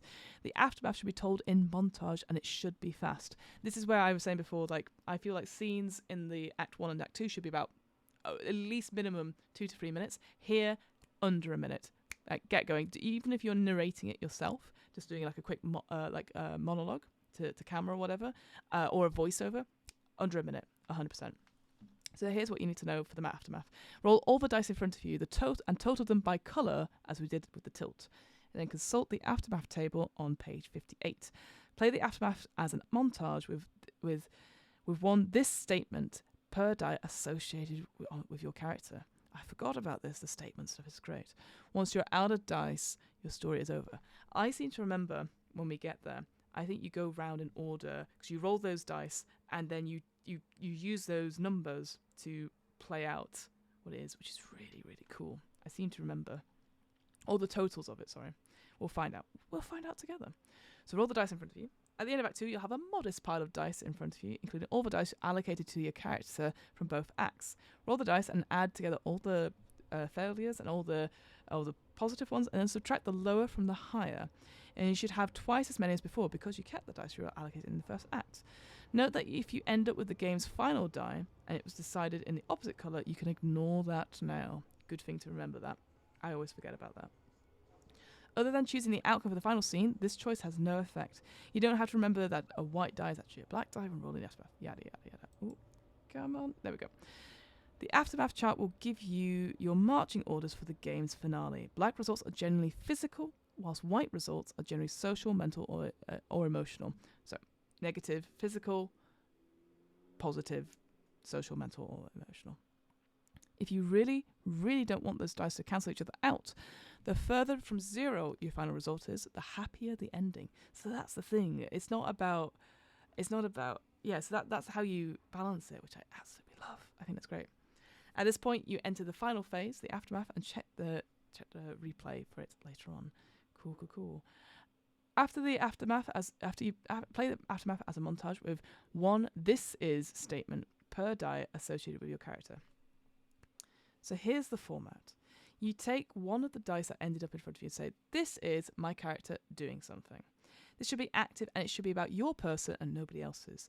Then somebody else takes a die and does the same thing. You describe the outcome of the game, maybe tightly focused, maybe meandering across the years. That's really cool as well. You can go as far into the future as possible.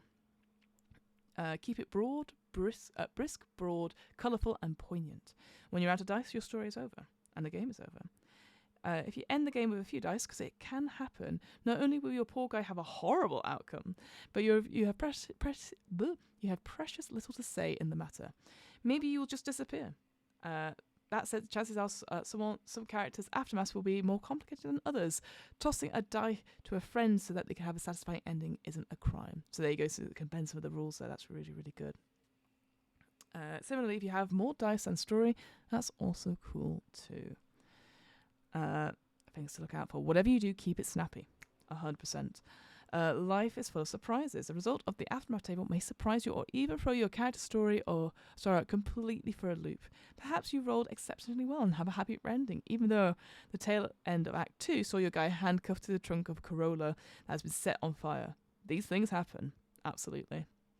But again, that is very much a Coen Brothers or a Wes Anderson or any of those caper things that you're left in a certain position and then somehow it changes to the opposite, right? And it's more, as it says here, maybe the happy ending is more of a metaphor than reality. I love that. That's so good. This is so unfair. Is it weird that you can wallow in failure the entire game, collect a ton of black dice from all those bad scenes, and then have a happy ending? I like to point to the source materials, films, the Fiasco references. True, sad sacks often come out smelling of roses.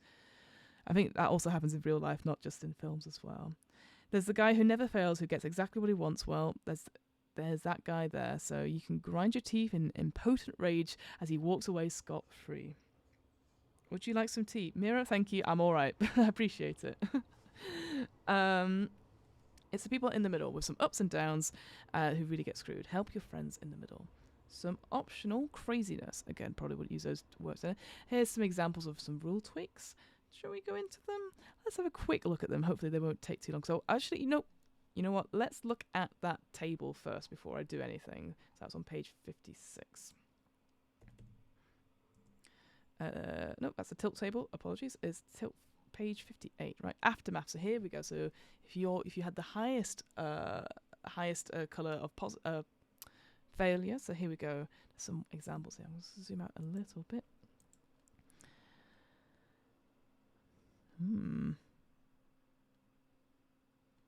That's it. I'm just looking at them now. Okay.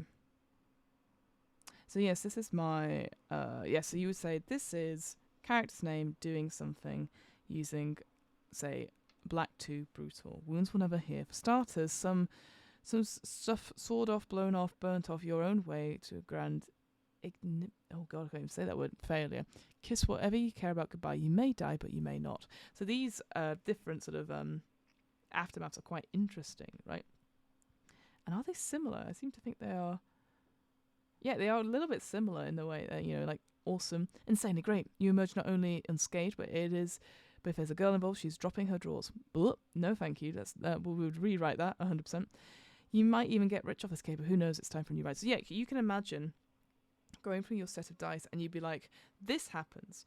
And then as you go through, but then this happens and this happens. But ultimately, you know that whatever your high number is from the high failure or positive, that is like the overall sense of what the character does, which I think is really cool. All right, let's go quickly back to the tweaks. So let's have a see. So these rules are entirely optional. They address some of the specific modes of play, and some of them are just fun variations. Add them to your Fiasco session at your own risk. Sweating the details. Add or subtract dice to pace the game differently. As a rule of thumb, 8 dice equals 1 hour of play. Going over 20 is counterproductive, as it's trying to play with 6 people. Play 2 3-person games instead. But 14 to 16 dice is great for a 3-person game, and 18 is good for a 5-player game as well. It's also possible to build your situation and then discard some dice immediately for a shorter game. That's quite good that you can, if you're like, oh shoot, we've overrun quite a bit, let's take a few out. I mean, as long as you have that discussion with your players, it's fine. Add and subtract in pairs and allow multiple details to stack on one relationship if necessary. Just make sure every character gets associated with one detail, because yeah, that's more important than anything else. Hitting the accelerator. If your game is moving very fast and going to peak early, a protracted Act 2 might be a bit of a grind. Instead of dragging things out, hit the gas and end early. That's actually what happened in the Where one we did. I think that second episode is Act 2. I think it's half an hour. We were very cool. Again, if I ran it again, would keep it a bit more paced with the scenes, make sure everyone had everything to do in it, but it is good to know. Instead of two scenes per player in Act 2, just do one and make it count. Each should specifically include the tilt element and definitively resolve things for a particular character. You'll end with the game with one loose die per player. Since the Aftermath is built with this in mind, go ahead and have everyone assign the remaining player to another turn in turn. Cool. That's really cool. So I like this, how these are optional rules, but if you notice something's going on in the game, you don't have to apply them at the beginning. Anyway. Flirting with disaster. You can stack the deck towards positive or negative outcomes. I suggest amping up the black die total, sort of hero total, a bit more truly messed up cascade of miserable clusterfucks. Didn't think I'd be saying that tonight. This makes for more positive outcomes. It makes positive outcomes more precious because they are so painfully rare. So that could be a really cool variant. I really like that. It is no matter what's going to happen, there was only going to be a little bit of glimmer at the end. It feels maybe, you know what, I completely realised. Glass Onion, Knives Out. It could be something like that. That's the kind of game you're going with, right? That sort of theme and genre. Really cool. Honouring the last die. So by default, the last die during the setup and the last die of Act 2 are wild. The colour is defined by the player who picks it. This makes them a little bit more interesting, a lot less predetermined, but you can toss this rule aside. It does no harm, and it has its own weird consequences. You might be put in a situation where you are forced to succeed, for example, or forced to make a mink farm central to your session. I think he's obsessed with this mink farm. That degree of determinism sounds fun. Play the last die as it lies. Yeah, 100%. I think that's quite cool. I mean, again, I guess it's a lot less pressure to have it when you have it wild, but I think maybe I would orchestrate it so that to use this as an example, that I would take that as the facilitator or the GM-less GM, right? That I would take that last die no matter what, so nobody else feels disadvantaged from it. Brian says, just thinking of the ending of Glass Onion is a result of a Fiasco game. That totally works. Well, exactly. Now, I'll say, I have opinions aside about Glass Onion. I felt like it could have been so much more, and it has the potential, but also it was a silly romp. It was quite fun. I just wish they had a bit more murder mystery element of it rather than just sort of a grand reveal. But you know what? I'm all for Daniel Craig playing out his foghorn leghorn dreams, you know. And I'm actually much preferred Knives Out to Glass Onion, but the setting of it, beautiful. And then finally, we've got good die, bad die. Some groups will want to add a little bit more morality to their aftermath. You can do this by tweaking the endgame mechanic in a simple way. Instead of each die being "this is me" statement, requiring a narration to be also tied to the die color, the white dice indicate generally positive or redemptive statements, and black dice indicate negative or harmful statements. Playing with this rule, in effect, will change the dice handling throughout the game in an interesting way. Okay, good to know. Ooh, and another plate. And then here are the tables. Unlike the play sets, the Tilt and Aftermath, where we've seen this, they're shared across play sets, and any game of Fiasco relies on the same pair of tables. The Tilt destabilizes the action mid-game, and the Aftermath points towards the character's individual outcomes at the end. Some playsets may include a custom set of tables, which you should use those instead. So that's really cool on that front as well. And I think that's kind of it. I'm going to quickly skip ahead because we've done these tables and playsets. So it's going to give you an example. So we've talked about this before. It's a framework which you use to build characters and situations. A complete playset contains about 36 item lists, so 6 sublists with 6 items each, and some might have a custom tilt table as well. It will inform your game in a huge way, so pick one that you like or make your own. Maybe we should make our own one time, because there's just something about it. But as I said, there are so many of them that are on DriveThruRPG and on Bully Pulpit website, and also on that free software place as well, which again I will show at the end, just so the Insta setups have been provided. So yes, that's what I was looking at the end. If I zoom through, so here we have an Insta setup of the ice one, and some examples that you could have. So the relationships between people all sorted for you. So if you're just ready to go, just do it like that. You don't need to worry about the dice in that sense. Similar to how we were talking about those cards for Fiasco before. All good stuff. So we're not going to go into making play shits. But here's the examples we've got. I'm going to zoom out a little bit. So Main Street is one example, and we'll just get through those. In a nice southern town. And there's a setup there. Boomtown, so that's their Western one, which I don't think I've actually played that one. I can't remember. There's one I definitely played. I've played the ice one because I remember that from Where, but there's another one we played. So I guess from there again, highly recommend checking these out on if you get the book yourself. Actually, you know what? I don't want to do a disharm for this. Oh, there's another thing come through. It was great. I can never say her name. I'm so sorry, but Janella Mona movie. Yeah, it was a great Janella Mona movie. It could have been a better detective movie. Yes, I think we're on the same page here, Brian. I think you and I are both like, it's not a murder mystery film. This is not good. You know, that's why I came here for murder and mystery, and it is not that. But, you know, some people absolutely rate it. They're like, this is the best thing ever. And I'm just there going, I don't rate it in that sense. You also say, watching the group play Fiasco on tabletop 10 years ago was a life-changing experience in terms of supercharging my interest in RPGs. In the end, I've only played it once so far. Yeah, yep, you and me, same page. Good. That is a good point. Of course, tabletop. The original sort of thing that got me into tabletop RPGs, Will Wheaton doing an example of Fiasco. And that was the first time you had a proper, like, here is a setup, and that's a separate video. Here is it, and explaining it all the way through. 100%. That is actually a really good example of an actual play of Fiasco. And so I would highly recommend that. I maybe put a link to it in whatever comments that guess comes up to. But also, I was saying as well, Brian, before you arrived, there is I'm gonna have to find it and search for it in a second. But there is an actual play podcast of Fiasco, which uses improvisers and they do like a monthly. I think they used to do like a monthly stream or a monthly sort of thing at cons where they do it. And I remember Amy Vorpahl being on one of the episodes and stuff. And Amy Vorpahl in anything is amazing. I think I rate her as a DM. I rate her as a performer. I know her best from she does Dimension 20 stuff, but also like as a guest, but also she does breaking news, which is like they are newsreaders reading the news, but it's completely not completely improvised, but they have to read the script as it's coming up. And when she breaks, it is the most beautiful thing. I've never seen someone break with joy that makes everyone else laugh at the same time. Anyway, moving on. Tales from Suburbia. I think this is the one I did as well. So yeah, this is an interesting one because again, it could be like almost there's always crime involved. Crime. So that's that one. And that one. And then I'm going to the ice. There you go. So that's that play set from before. So there you go. You got the 4 there as well. And then replay. So that is that's the playthrough example there. I think that's kind of it. Oh, it's a very long one. Oh, there's some examples.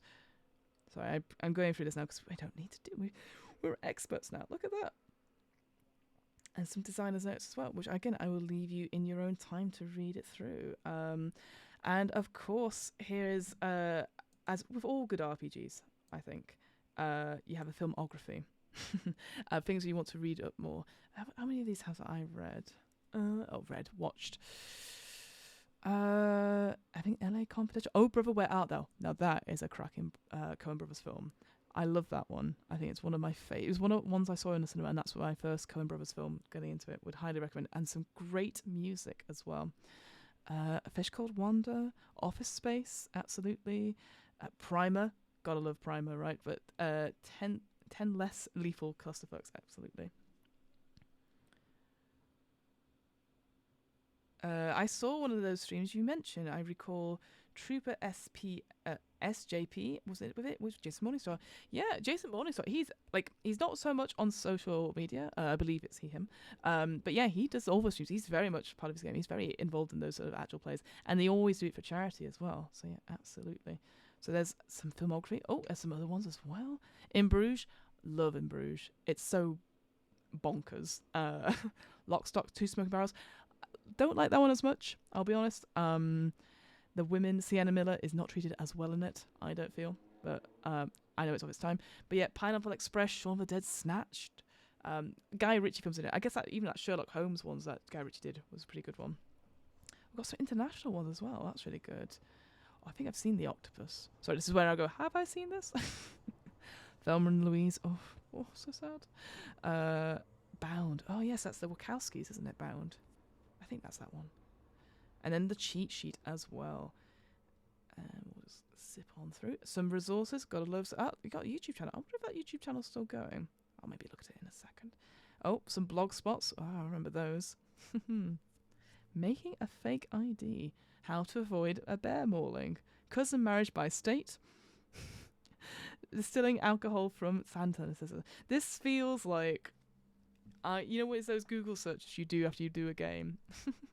That's very cool. I quite enjoy that.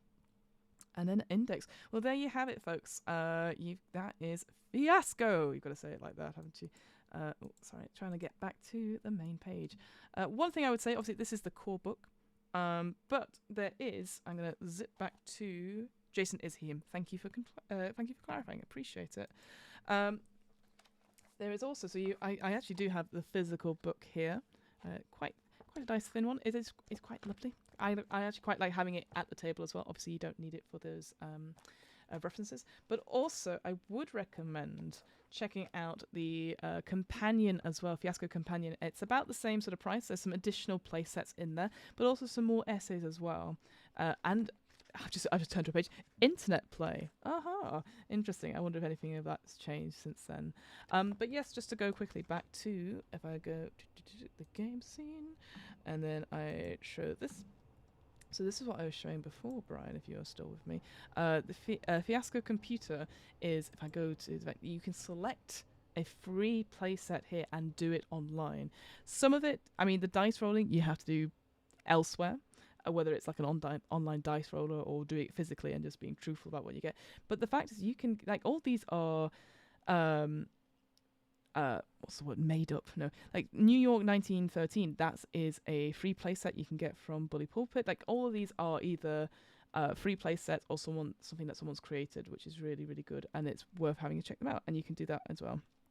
Fiasco computer is very cool. I've seen it on Roll20 also, but this one is new to me. I agree. So I'll just do an example again because it's at the end. Say if I want to do Camp Death, you can look in a little bit closer about what it is, which is pretty good. And then if I want to resume, I can choose how many players I've got, invite players. I will say it did pop up at the beginning saying online play was disabled. Which is I was like, okay. So what we did when we did a game of this off podcast, somebody shared their screen and then filled in all the details as we went. But it was quite a nice one to refer to as well. But I know, as you pointed out, Roll20 could also do it as well. But it just so happens to have everything, I think. So yeah, there you go. You can click through what it is, etc., which is really good. So I would highly recommend checking that out if you're interested, and it'd be an easy way to do it online because it's all kind of set up if people need that as well. And if you're maybe a facilitator that is not experienced in these games. But yeah, that is Bully Pulpit's Fiasco, Jason Morningstar. And again, I'm just going to put it here. It is on DriveThruRPG. Here's the expansions. Here's the anthologies as well. So the ones that they were putting out, these playsets they were putting out all the way from 2010 to 2012, along with some other ones as well. Highly recommend checking those out as well. They're just collections of stuff. And I mean, the artwork is brilliant on this as well. But there you go. That is Fiasco. Fiasco. You have to say it like that because otherwise, what's the point? You can't get to say a great name like that anymore. But there you go. So this might be the last stream for a little while. My partner is coming into town on the weekend, and because I'm a good partner, I'm going to try and spend some quality time with them. So I might not be able to do as many streams for the next 2 weeks, but I am very curious to know if people want to see them again. I'm going to do them again. I find them really interesting. And I got to do Fiasco, which is great. I've not read Fiasco in such a long time. But yeah, I'm going to come back and do this. But I'm going to download these. I'm going to try and put them up on the YouTube channel for Where. And I know at some point, I've been asked, could I get them chunked down? Could I get it into broken up parts? Sounds like a great idea. I don't know if I'll do them for these ones in particular, because these particular streams are me just practicing going through them and reading them, and some of them have obviously been a bit more successful than others because either I've already read them or my brain's in the right place, because some of them I'm like, oh god, even Fiona's struggling a little bit with these ones. So I need to come up with a good system for structuring them in some way, but they will be up in some sort of form at some point as well. But yeah, for the next 2 weeks, probably not going to be able to, but that doesn't mean I'm not open to suggestions. I will be honest, I've got a lot of them. I've got a lot of RPGs, but the problem is I'm overwhelmed with them in a sense, because I'd be always interested to know what people want to look at and what excites them. Like, this excited me because I was like, I've not done a GM-less game yet. The other game I was thinking about showcasing and decided not to do it this time because I know I'm going to do it again for Girls Run These Worlds at some point, is 1,000-Year-Old Vampire, and what you do for that, because I love the mechanics in that. And it also seems very overwhelming because it's over 100 pages, 180 pages, but it's not that big a deal either. But yes. Oh, thank you, Brian. Yes, great stream. Well, I'll pay you later for it. But thank you so much. Have a good evening wherever you are. I hope you get to play whatever RPGs in. Watch a decent caper film. Again, my go-to for this sort of thing, anything Wes Anderson right now. Grand Budapest Hotel is one of my favourite films. I wasn't too fond of The French Dispatch, but I know he's got a new one out, right? He's got a new one out, which is Asteroid City. Yes, that's the one. I need to check those out at some point. And also, Oh Brother, Where Art Thou? One of my top Coen Brothers films. There's another one that's about a musician. They're all about musicians, aren't they? Coen Brothers films. Anyway, go watch one of those films, get inspired, and then run a game of Fiasco and do the hand gestures as well. I'm going to awkwardly look out of these. Brian, I find these very helpful. It's like an accountability buddy to look at things I've been meaning to and help direct my attention to. Thank you. I also use them as an accountability buddy because otherwise I'd just be sat here and doom scrolling or watching or doing lots of things at the same time. But cool. I'm going to end the stream. I'm going to look awkwardly to try and find the off button at the end of stream sign. I'm going to wave awkwardly and thank you so much. And I will see you guys at some other point. Have a good evening. Bye.